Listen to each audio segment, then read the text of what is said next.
Hello, everyone. I'm Steve from Valhartv, and today I'm going to be reviewing The House of the Dragon, episode 9 and 10. So, episode 9 starts out with everybody in the council chamber, and they announce that Viserys has passed away. And then they immediately start to talk about how they're going to put Aegon onto the throne. And Alicent even says that Viserys changed his mind on his dying words were Aegon be king when they actually weren't. As we saw in episode 8, it was really funny. It was really bad because he was trying to convey something to Rhaenyra when it was actually Alicent. So we really see that they get it wrong here, but at the same time they don't care because Otto is basically like, hey, we've been planning to put Aegon on the throne ever since the king has been really sick anyways, and the only one who really opposes this is Lord Beesbury. And he ends up getting deleted by Cole for it. Because he's like, you guys are all traitors. You can't just do that. This is his named heir, and you can't just supplant that. And yeah, Sir Cole's like, boom! Smashes his head in and is just like, yep, not going to suffer that. And they allow it to happen. And then they keep the body in there. They're like, yeah, don't remove the body until we're done. So I was very like shocked by it too, because I was like, man, this dude's just an old guy, and you're just gonna straight out just delete him because you don't like what he's saying. I'm like, dang. And Alicent the whole time is saying that they don't, Viserys didn't want to have his daughter killed, but they all know that they're going to anyways because of the fact that they're not going to bend the knee because she's the crown, she's the named heir. And they're literally stealing her throne. And the whole time that this is going on, not the whole time, but after that, they try to find where Aegon is, and not Aegon, Aegon, and he's gone. So Otto sends a couple of guys, the twins, out to find him first, so he can try to influence him, while Alicent sends out Cole and Aemond to find him instead, so that way she can influence him because she doesn't want him to rule with cruelty and stuff. And we get to see that later on as he's going to be crowned. So she also decides to anoint Cole as the new Lord Commander of the Kingsguard, and she pretty much is like, Aegon's going to be crowned king at dawn. So we are just doing all this, and her and Otto actually have a dialogue that's really good at one point when she actually finally finds Aegon, and he's like, well played. He's like, you're acting like this is a game when it's really not, and she's like, well, I'm not, but she's like, I'm not gonna just kill Rhaenyra when when we're trying to do what Viserys wanted when she doesn't actually know what he wanted. So, yeah, this whole thing is, just kind of spirals down more and more as they're preparing to do that. And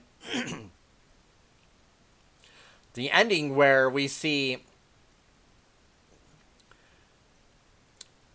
Rhaenys, right? Yes. Break out of the dragon pens with her dragon. Like, she gets smuggled out by one of the twins who doesn't believe that Aegon should be king.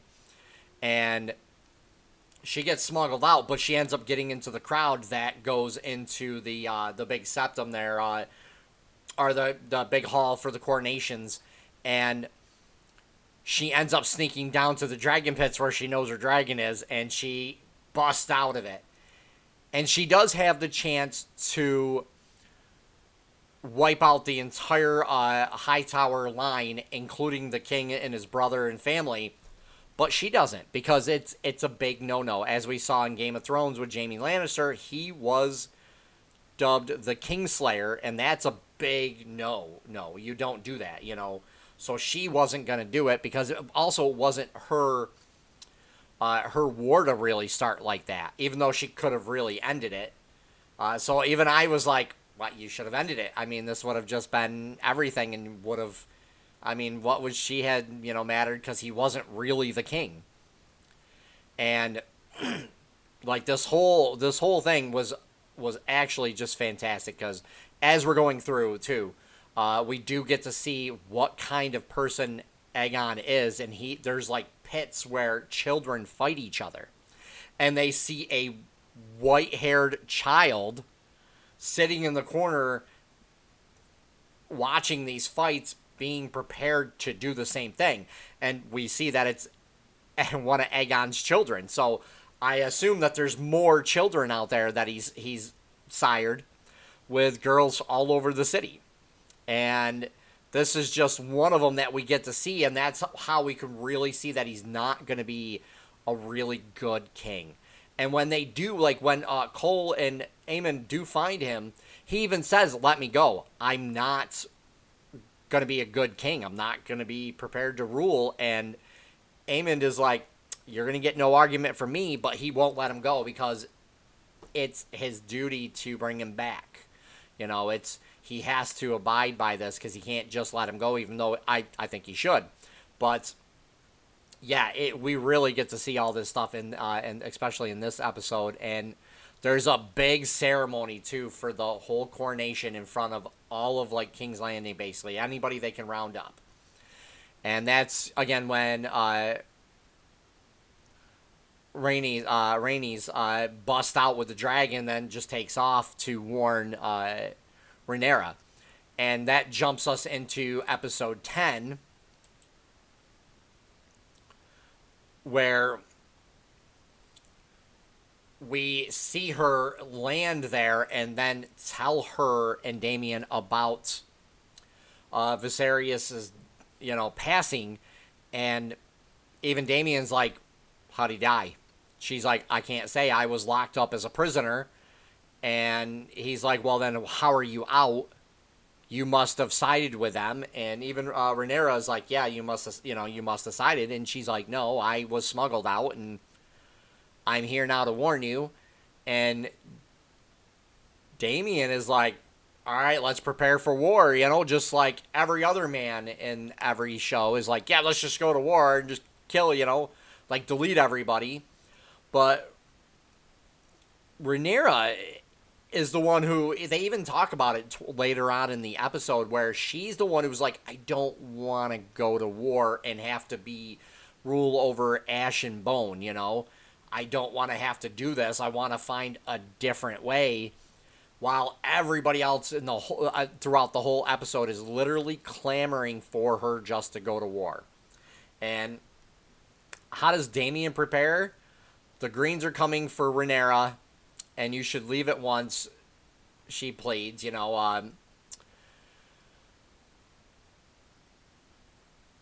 Unfortunately, that's not going to give Rhaenyra actual, it puts her in labor too. Like, finding all this out, it does put her in labor, and she ends up losing the child, which is really, really sad. But she has to grieve with it kind of alone, because Damian is just straight out preparing for war. He's not worried about her being in labor or anything like that, and I don't think he can really show that kind of emotion at this point, because of his first wife, how she passed during child labor, things like that. And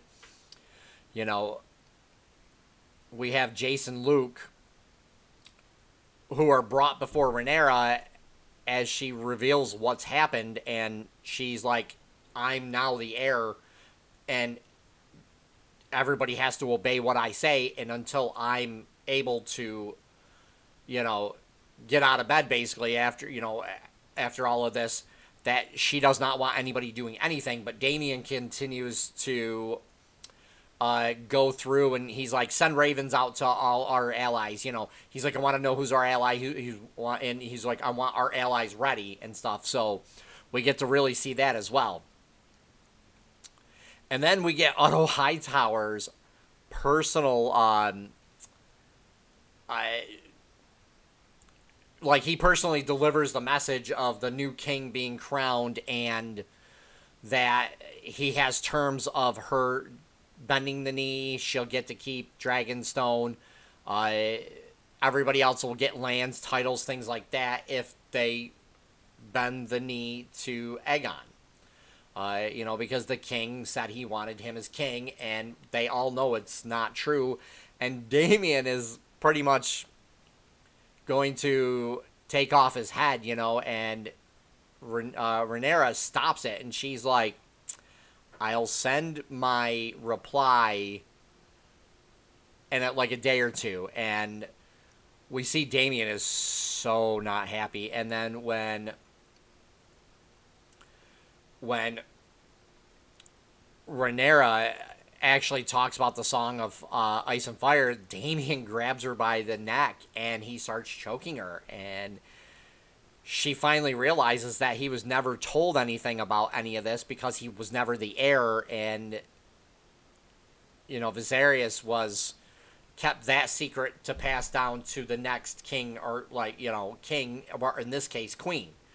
So we don't actually get to see him really talk to her that much, in the tomb there with the big giant dragon skull. That's only was only shown in kind of bits and pieces for the next episode. So I was kind of disappointed we didn't really get to see that and learn more about what it was.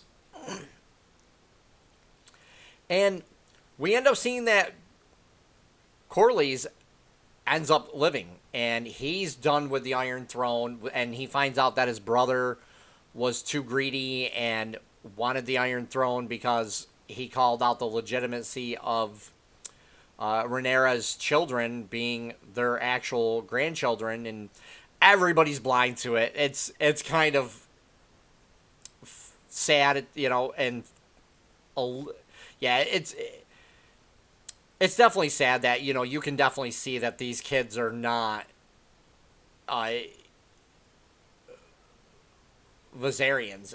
I can't remember her husband's name. I apologize. But they're not their actual grandchildren. And Rhaenys is like, listen, these kids are not going to be safe while the Greens are in power, and, they're really not going to let any of these people live. So Rhaenyra actually ends up getting his backing because he wants to get this over with so they can go live in peace with their grandkids and not have to worry about anything. And this is where things get dicey too, because then this is really, everything gets really good as we see go forward, because of the fact that she's actually gaining more and more momentum and power, and people are actually starting to listen to her. She's like, we need to send messages to the Starks and Storm's End, Winterfell, and all that. And Jace and Luke, Jace actually ends up speaking up, and he's like, well, why don't we deliver it, because it'll look better for all of us if two princes of the realm do it. So she's like, okay, I guess we can do that, and it's not that we guess. She's like, okay, we'll do that. But the look in her eyes is like, I don't want to send my kids out there because I don't really know what the danger is. That's my impression I got out of it, which ends up kind of being founded later on. And she ends up sending Jace to Winterfell and them, while she sends Luke to Storm's End. And when Luke gets there, he sees Aemon's dragon. And he's like, oh, what's... But he's not really thinking of anything because of the fact that he's only there as a messenger. And even his mother says that they can't get into a fight, even if they're provoked, because it won't look good. So they kind of need to conform to the new things that are going on in the kingdom, like the new religion of the Seven and everything. So we really get to see that here, because as Luke is leaving, because Storm's End's not really going to side with them for the simple fact that Aemon brought a marriage proposal with him. Aemon stops him and demands that he cut out his own eye And the Lord of Storms ends like, no, he came as a messenger. Escort him back to his dragon because we're not going to have bloodshed here because it's not really going to end well for me. And Aemond will not let it go, so he chases Luke. Oh, and that was like the best part about this episode is that Luke's dragon is definitely faster, more maneuverable because he's not as big, but he lacks the power. And this is where, I mean, I don't think Aemond really wanted to do anything in particular other than really scare him and maybe take his eye because he feels like he's owed a debt, even though we got the biggest dragon in the world out of it. I mean, come on, I mean, you're really going to bully your nephew who's, what, 10, 12 maybe at the most? I mean, that slayed me because I was like, this is not going to end well because they're in a storm for one, and the poor kid's scared out of his mind. So he's trying to get away, and Aemond is like, I'm just going to play, come back. And we see the consequences for this because Luke, out of sheer, I don't know what it is, like, I think because he's so scared, he actually tries to attack Aemond and his dragon, and that does not end well because Aemond can't control him, and it's bye-bye. And when we end the episode, we see that Damien brings the news to Rhaenyra, and she at first stumbles because she's just devastated. She lost one of her kids. And then we see her face turn, and it's just one of pure rage and vengeance. Like, we know going in that she's going to war. They just killed or deleted one of her kids, and she's not going to put up with it. They're going to war now. Period. End of story. And that's where they end the episode. I was not happy about that because I was like, wait, what? You're just going to end it at her face of vengeance? You're not even going to show anything else, like them actually preparing for war completely and just abandoning all other things? I was like, no way, right? And that's exactly how they ended it. I was so mad, but I mean, at the same time, it is a good ending. Like, out of all the bad endings that we've seen, especially for Lord of the Rings, or the Rings of Power, I shouldn't say Lord of the Rings, this by far was probably the best ending. I'd give episode 8, 8.5, 9. That was a little slower, but at the same time, it was building up for episode 10, which I would give at least 8.5, 9 out of 10, easily. Was a really good episode. Not a great ending, not a bad ending by any means, at all, in my opinion, but it just, they left it on such a cliffhanger. I was like, oh my god, when is season 2 going to come out now? If it's a year or two, like Rings of Power, I'm going to be like, what the heck, and people might forget about it. So, again, honestly, would love to have seen another episode where they're actually getting to prepare for war and then doing the steps to it and then maybe end it on a cliffhanger like that. But this was still a good cliffhanger. So if you guys like what I do, please hit the like button and subscribe. And take care for now, everyone.